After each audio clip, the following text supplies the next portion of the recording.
Bonjour, dans ma précédente vidéo Tronic Aventure, je vous avais montré comment on pouvait très facilement se faire un capteur pour entendre la pollution électromagnétique émise par le courant alternatif domestique en 50 Hz.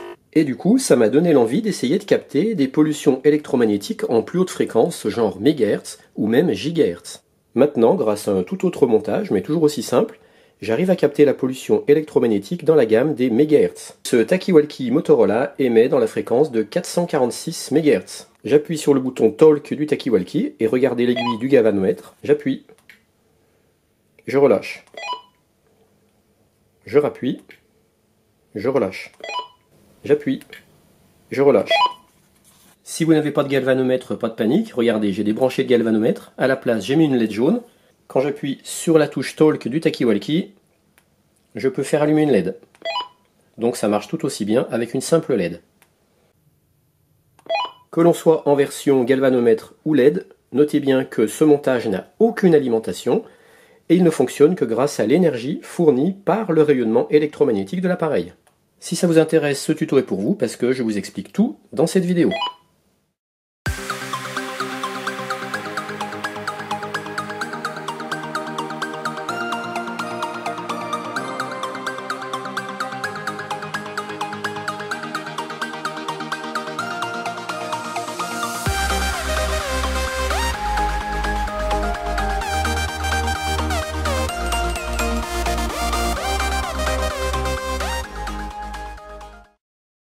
Pour commencer, je rappelle le principe des ondes électromagnétiques. Des variations de courant créent des champs électromagnétiques qui vont se propager dans l'environnement. Plus la variation de courant sera rapide, mieux les ondes vont pouvoir se propager sur la distance. Le courant domestique, qu'il y a dans nos maisons en 230 volts, il change de sens 100 fois par seconde, puisque c'est du courant alternatif qui va tantôt dans un sens, tantôt dans l'autre. Mais vu qu'il change 100 fois de sens par seconde, ça veut dire que ce courant fait 50 allers-retours par seconde, ce qui correspond à une fréquence de 50 Hz. Ces changements de sens de courant vont créer des ondes électromagnétiques, mais ces ondes en très basse fréquence, 50 Hz, auront une très faible portée. Pour pouvoir envoyer des ondes électromagnétiques, par exemple les ondes radio, sur plusieurs centaines ou milliers de kilomètres, on va faire changer de sens le courant bien plus rapidement, de l'ordre de milliers, millions ou milliards de fois par seconde, ce qui correspond aux kilohertz, mégahertz ou gigahertz. Pour émettre ces ondes, on va utiliser un émetteur qui inclut une antenne. C'est justement l'antenne qui va rayonner ce champ électromagnétique. Et pour capter ces ondes, de l'autre côté, on va utiliser un récepteur muni lui aussi d'une antenne qui va recevoir l'énergie de ces ondes. Dans cette vidéo, je vais vous montrer comment se faire une sorte de petit récepteur pour capter des ondes électromagnétiques dans la fréquence des mégahertz. Et du coup, je vais pouvoir capter les ondes électromagnétiques émises par ce Talkie-Walkie Motorola puisqu'il émet en 446 MHz. Voyons maintenant comment on va pouvoir se faire un tel capteur. Cet émetteur représente mon Talkie-Walkie. Il va créer dans son antenne un courant alternatif d'électrons à la fréquence de 446 MHz. Ça veut dire que le très faible courant d'électrons qui circule dans son antenne va changer de sens 446 millions de fois par seconde. Ces variations de courant vont créer des ondes électromagnétiques qui vont se propager dans l'environnement. Si je me fais un récepteur muni lui aussi d'une antenne, dont sa longueur est accordée à la fréquence de l'onde émise, les ondes électromagnétiques vont recréer dans cette antenne un petit courant alternatif d'électrons à la même fréquence que le courant d'électrons dans l'antenne de l'émetteur. Donc dans cette antenne, les électrons vont faire des allers-retours à la fréquence de 446 millions d'allers-retours par seconde. Pour matérialiser le courant alternatif d'électrons circulant dans l'antenne, on pourrait faire comme ça. On pourrait se faire une antenne dipôle et mettre en son centre un galvanomètre. Et ainsi, on pourrait voir l'aiguille du galvanomètre bouger en fonction du sens de circulation du courant. Mais le problème, c'est qu'en pratique, ça ne marchera jamais. L'aiguille va toujours rester au centre du galvanomètre parce qu'elle n'aura pas le temps de se déplacer à une fréquence de 446 millions de fois par seconde. L'astuce consiste à rajouter une diode qui ne laissera passer que les parties positives du courant alternatif. Et donc ainsi on supprimera la composante négative de ce courant alternatif. Ce qui fait qu'au niveau du galvanomètre, les courants négatifs ne supprimeront pas les courants positifs, on gardera que les composantes positives de ce courant alternatif. Donc l'aiguille pourra bouger dans un seul sens, puisqu'elle sera attirée que d'un côté. Mais même ce montage ne marchera pas, parce que le courant positif qui est après la diode, il pourra aller nulle part, parce qu'on voit que le circuit, il est ouvert, il n'est pas fermé. Donc il ne pourra pas y avoir de circulation de courant. Donc l'aiguille de notre galvanomètre ne pourra pas dévier, puisqu'il n'y aura pas de circulation de courant. Pour qu'il y ait circulation de courant sur ce brin d'antenne, il faudrait qu'on ait un circuit de retour. La deuxième astuce va consister à rajouter, en plus de la diode, une bobine d'arrêt, qui permettra au courant continu de circuler, donc de revenir comme ça dans ce sens-là, et par contre elle bloquera le courant alternatif qui arrive ici dans ce sens-là. Ça permettra à l'aiguille du galvanomètre de dévier que dans un sens, et de cette façon, ça matérialisera les composantes positives de courant alternatif reçus dans notre antenne. Cette partie d'antenne va recevoir le courant alternatif de l'onde électromagnétique. À travers la diode, seules les composantes positives de ce courant alternatif pourront passer. Ça créera une sorte de courant continu positif qui va traverser le galvanomètre et qui pourra revenir à travers la bobine d'arrêt. Car je le rappelle, une bobine va laisser passer les courants continus, mais bloquer les courants alternatifs. Donc notre bobine ne sera traversée que dans un sens, par le courant continu, mais par contre elle ne pourra pas être traversée par les courants alternatifs haute fréquence. Pour parfaire notre montage, on va rajouter aux bornes du galvanomètre un petit condensateur de 100 nanofarad qui aura pour effet de lisser notre courant positif. Donc je résume, ici on aura un petit courant alternatif.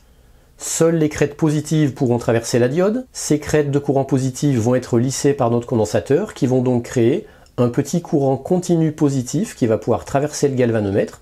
Donc l'aiguille du galvanomètre va pouvoir dévier dans un sens et notre petit courant positif pourra circuler à travers la bobine d'arrêt puisqu'il pourra revenir ici. Mais par contre, cette bobine d'arrêt bloquera les courants alternatifs voulant la traverser dans ce sens-là. Regardons maintenant en détail ces 4 composants dont on va avoir besoin: la diode, la bobine, le galvanomètre et l'antenne dipôle. Pour commencer, la diode. C'est elle qui va redresser le signal en ne laissant passer que les composantes positives de notre courant alternatif. Il faut savoir que n'importe quelle diode ne fera pas l'affaire. Il va falloir utiliser ce qu'on appelle une diode dite rapide. Pourquoi? Parce qu'une diode, elle a toujours une capacité parallèle parasite. Ça veut dire quoi? Ça veut dire que dans la réalité, une diode équivaut à ça. C'est comme si on avait toujours en parallèle à la diode un petit condensateur. Or, on sait qu'un condensateur va bloquer les basses fréquences, mais laisser passer les hautes fréquences. Donc ça veut dire que à haute fréquence, cette capacité parasite parallèle va se comporter un peu comme un court-circuit et du coup comme s'il n'y avait plus de diode. Ça veut dire que les signaux positifs et négatifs pourront traverser la diode à cause de cette capacité parasite parallèle. Ce qui fait que si en entrée de la diode on a un courant alternatif haute fréquence, eh bien en sortie de la diode, au lieu d'avoir un courant redressé uniquement avec les composantes positives de ce courant alternatif, à cause de cette capacité parasite, on se retrouvera avec également les composantes négatives. Donc du coup, notre diode n'aura rien redressé du tout. Donc c'est pour ça qu'il faut utiliser une diode qui a la capacité parallèle parasite la plus faible possible. Plus on utilisera une diode dont la capacité parasite parallèle sera faible, plus on pourra redresser des signaux haute fréquence. Une diode classique, type 1N4001 ou 1N4007, ont une capacité parallèle parasite d'environ 5 picofarads, ce qui sera beaucoup trop pour pouvoir redresser des signaux dans la gamme des mégahertz. On voit qu'au LC émetteur, je retrouve une capacité de à peu près 5 picofarads pour cette diode 4007. Par contre, ce que je ne sais pas, c'est si on peut bien se servir d'un LC émetteur pour mesurer précisément la capacité parallèle parasite d'une diode. Il semblerait que oui, parce que j'ai vu sur internet que ces diodes avaient effectivement une capacité parallèle parasite d'environ 5 picofarads. Pour redresser un signal en mégahertz ou gigahertz, la diode idéale serait la Schottky BAT62 qui peut redresser jusqu'à une fréquence de 3 GHz car elle a une capacité parallèle parasite 10 fois plus faible, environ 0,5 picofarads, et sa tension de seuil est également très intéressante parce que vu que c'est une Schottky, elle a une tension de seuil de seulement 0,3 volts contre 0,7 volts pour une diode classique, donc ça veut dire que cette diode Schottky BAT62, en plus d'être rapide, laissera également mieux passer les signaux faibles, donc elle sera plus sensible. Par contre, il semble qu'elle n'existe qu'en CMOS, elle est très petite, donc bien difficile à manipuler, et pour l'instant, n'en ayant pas, j'ai utilisé la diode Schottky BAT85, dont la capacité parallèle parasite est de 3 picofarads, mais du coup, vu que c'est une Schottky, elle a également une tension de seuil de 0,3 volts. Pour la bobine, J'utilise du fil émaillé de environ 0,3 mm de diamètre. J'ai fait 30 spires autour d'un crayon de à peu près 1 cm, ce qui fait que j'ai une bobine qui a 30 spires d'un diamètre à peu près de 1 cm. Et puis il ne faut pas oublier de désémailler, c'est-à-dire d'enlever l'émail des deux bouts de notre bobine, soit avec une petite lime, soit avec un briquet en venant brûler l'émail. Cette bobine, j'ai mesuré son inductance avec mon LC metteur. Elle a une inductance de 2 microhenries. Pour le galvanomètre, j'utilise un galvanomètre polarisé de 100 microampères. Si vous n'avez pas de galvanomètre polarisé de 100 microampères, vous pouvez très bien utiliser à la place un multimètre en réglage ampère-mètre milliampères. Pour l'antenne, j'utilise une antenne dipôle, c'est-à-dire avec deux brins, un ici, un là. La longueur totale de l'antenne fait 1/2 de la longueur d'onde de mon talkie-walkie, et donc chaque brin d'antenne fera 1/4 d'onde. Pour calculer une longueur d'onde, c'est très simple. On utilise la formule suivante.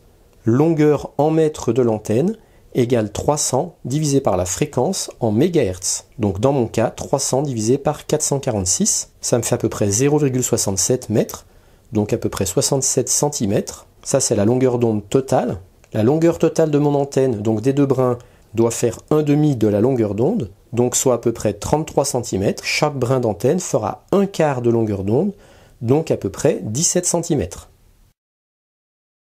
Pour le condensateur, je prends un petit condensateur céramique non polarisé de 100 nanofarad que je place aux bornes du galvanomètre.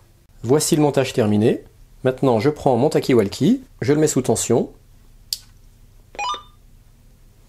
Et regardez ce qui se passe quand j'appuie sur la touche Talk. L'aiguille du galvanomètre dévie au maximum. Je relâche. Elle revient à 0. Je rappuie.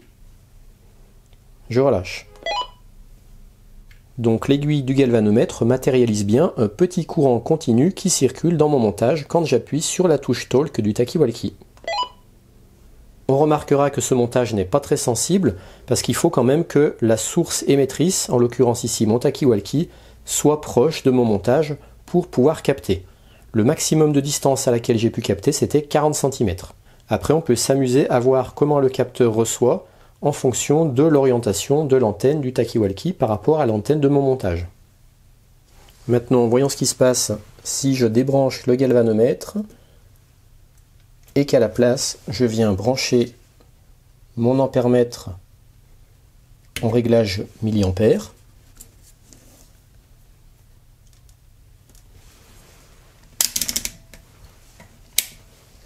J'appuie sur la touche Talk du talkie-walkie.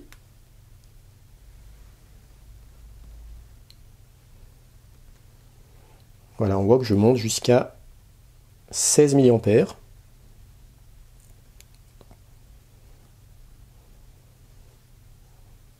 Et dès que je m'éloigne, le courant diminue. Là par exemple, à 30 cm, je n'ai plus que 0,2 mA. J'ai branché une LED à la place du galvanomètre, et quand j'appuie sur la touche Talk du talkie-walkie, voilà ce qui se passe. Ça allume la LED.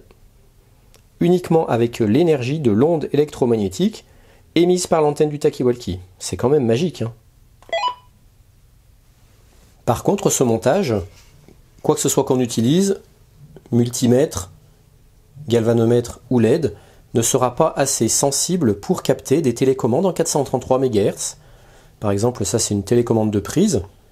Bien, quand j'appuie dessus, j'ai à peine 0,2 microampères et encore, c'est pas tout le temps. Pareil pour cette télécommande de voiture qui émet en 433 MHz. Je ne capte rien du tout quand j'appuie sur les touches. Également pareil pour cette petite télécommande d'alarme. On capte quasiment rien du tout. Tout ça parce que ce montage n'est pas assez sensible parce qu'il n'a pas d'alimentation. Mais maintenant, je vais vous partager une modification de ce montage qui a été réalisé par un abonné de ma chaîne, Electromic, avec qui j'échange régulièrement. Il a eu l'idée de faire une modification sur ce montage pour le rendre beaucoup plus sensible. Vous allez voir, ça peut capter le talkie-walkie à plus de 6 mètres et ça peut également capter ces petites télécommandes à courte distance. Démonstration, je pars avec mon talkie-walkie à l'autre bout de la pièce. J'appuie sur le bouton Talk. Je relâche. Je rappuie. Je relâche. Je rappuie. Je relâche. Donc là, je suis à peu près à 5 mètres. Et cette fois, ce montage capte très bien même les petites télécommandes en 433 MHz.